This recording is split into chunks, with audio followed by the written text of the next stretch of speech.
When you crawl out from underneath the covers every morning and you sit on the edge of the bed, you have a choice before you. We're wired differently. We have to set a goal that if we hit that goal, we're guaranteed to make sure all that other stuff in the middle is going to happen. Why 3 o'clock in the morning? Why don't you sleep? My appetite. I say, E.T., I want more, I can do more. If I accomplish this without a father, if I accomplish this with my mom being a teenage mom, if I accomplish this as a high school dropout, if I can accomplish these things from this start, now that I'm at this place, knowing what I know now, what can I accomplish? And I want you to think about that. I want you to think about more than just what you're going to do financially, more than what you're going to do in this industry in the next 3 years, right? More than that. What's your appetite? What are you going to do that will ensure that when the alarm clock goes off, that you're already up 10, 20 minutes before your alarm clock goes up? Why? Do the work. Do the fucking work. You've heard me say it before. No alarm clock needed. My passion wakes me up. Listen to me. No alarm clock needed. I can. I will. Sometimes the only way to go about doing the work is get fucking raw and get fucking intense. Get angry and aggressive and make it fucking happen for yourself. You start today. I don't care when your life clock started ticking. You can start fucking right now today. If it's 4:15 a.m. in my world, you're on the East Coast and it's 6:15 a.m. and you're already up and you're already dragging ass, by 6:16, you can change your fucking perspective of the world and of your life. My advice, fucking do it. Do it. Fucking do it. Dig fucking deep and get it done. Do the work of your life. No alarm. I haven't used an alarm clock in over 20 years. What is it? Internally, Eric, I want to be successful. I want to execute. I want to make all my dreams become a reality. I want to do everything I said I'm going to do. So my appetite increases. It gets stronger every year. I want more every year. I want to do more every year. I want to help more every year. I want to be bolder. I want to be better. I want to be stronger every single year. Every single year, your appetite should go up. You should never get settled. You should never get settled. You should never get content. Every single year. When you get content, when you settle, somebody's chasing you, somebody's coming from behind, and somebody's trying to take your spot. And so every single day when you wake up, you gotta set new goals, new benchmarks. You gotta raise it higher and higher and higher so you can make your dreams become a reality. A true hunter, watch me. A true hunter is wired differently. He's wired differently. Doesn't have the same makeup. Listen to me, what makes a gazelle is how he's wired. What makes a lion a lion? Okay, let me explain to you. When a lion sees a gazelle and the gazelle sees the lion, both beasts see each other at the exact same time.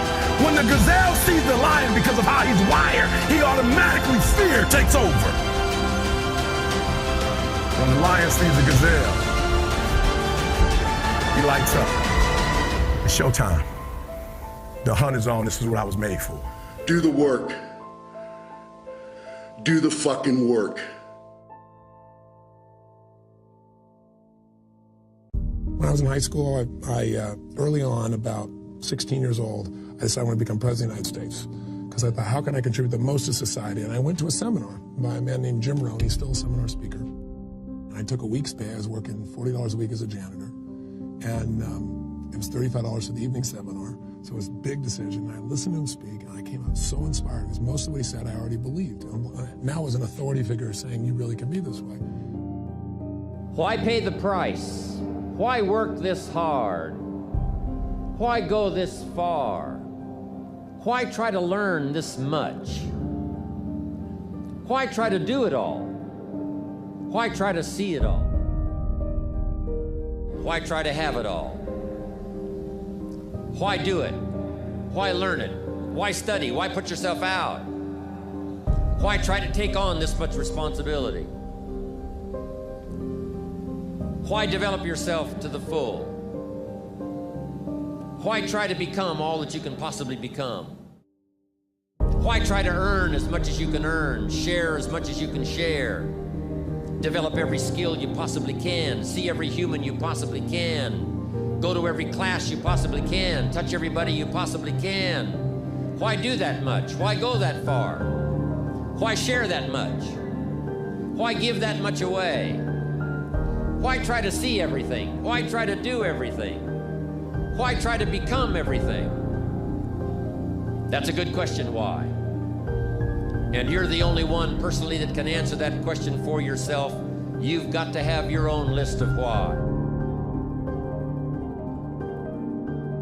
Work on your list of whys.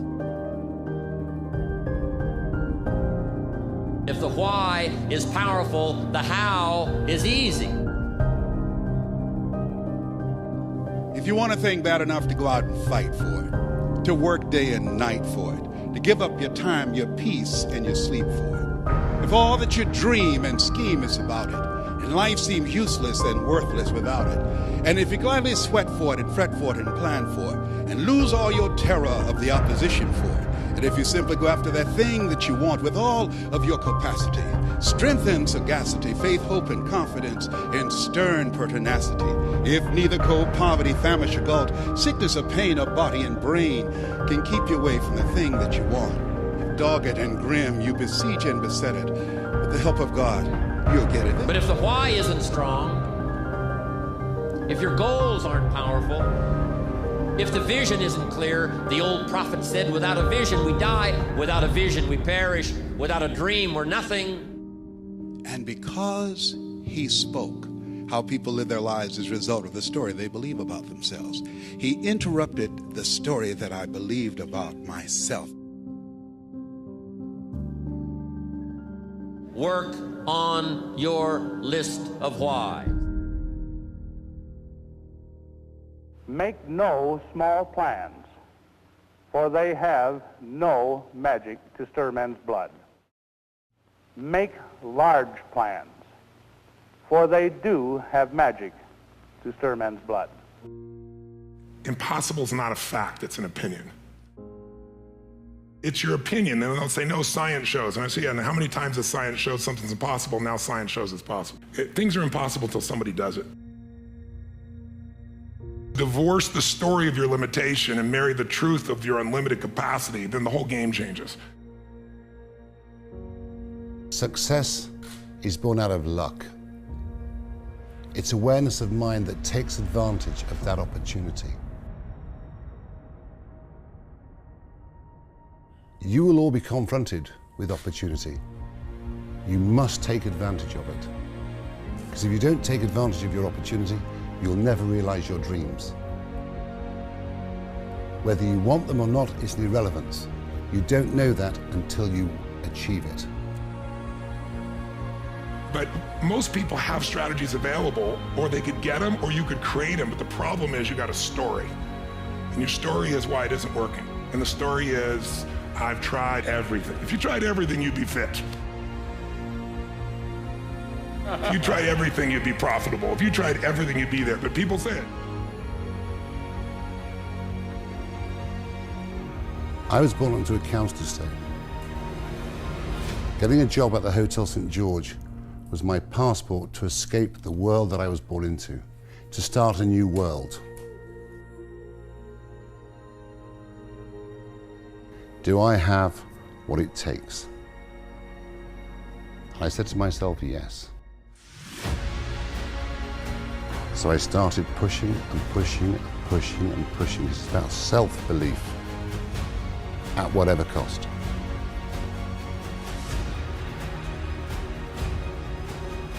You can do more than this. If I had to walk, I had to walk. It just became just a process of grinding and grinding, and grinding is not even a good word for it. It's not even a good word for it. And just going further and further. And then when I got through running, I go to the bike, I go to the pool. If I got tired somewhere, my legs were tired, I go to the gym. And I developed this crazy workout where I was doing volume Things don't happen overnight. You have to make the emotional and the personal investment to make your dreams come true.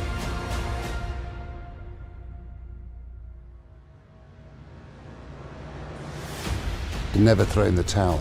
And if I threw in the towel, pick it up. Never give in. Never, ever, ever give in.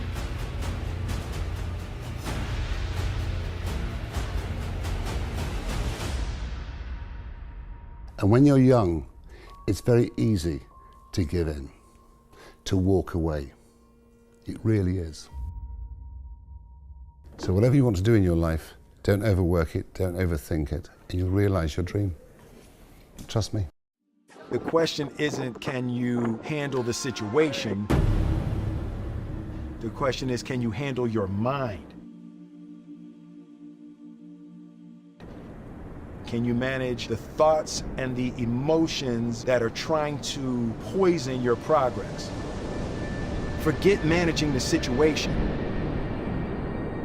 Manage your mind.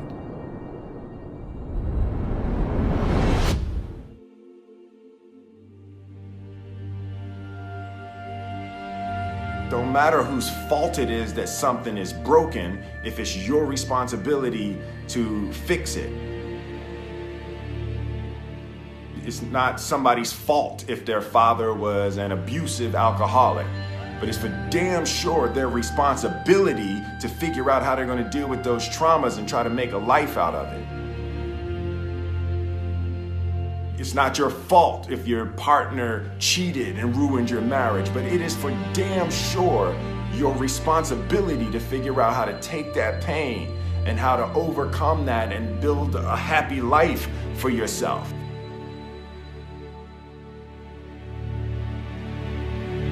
Fault and responsibility do not go together. It sucks, but they don't. When something is somebody's fault, we want them to suffer. We want them punished. We want them to pay. We want it to be their responsibility to fix it, but that's not how it works, especially when it's your heart. Your heart, your life, your happiness is your responsibility and your responsibility alone. Fear is not real.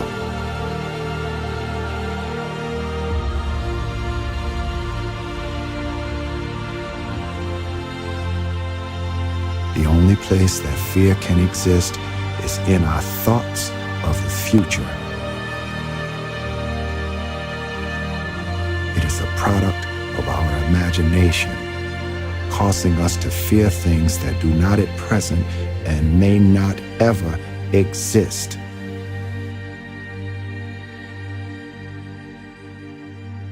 As long as we're pointing the finger and stuck in whose fault something is, we're jammed and trapped into victim mode. When you're in victim mode, you are stuck in suffering. The road to power is in taking responsibility.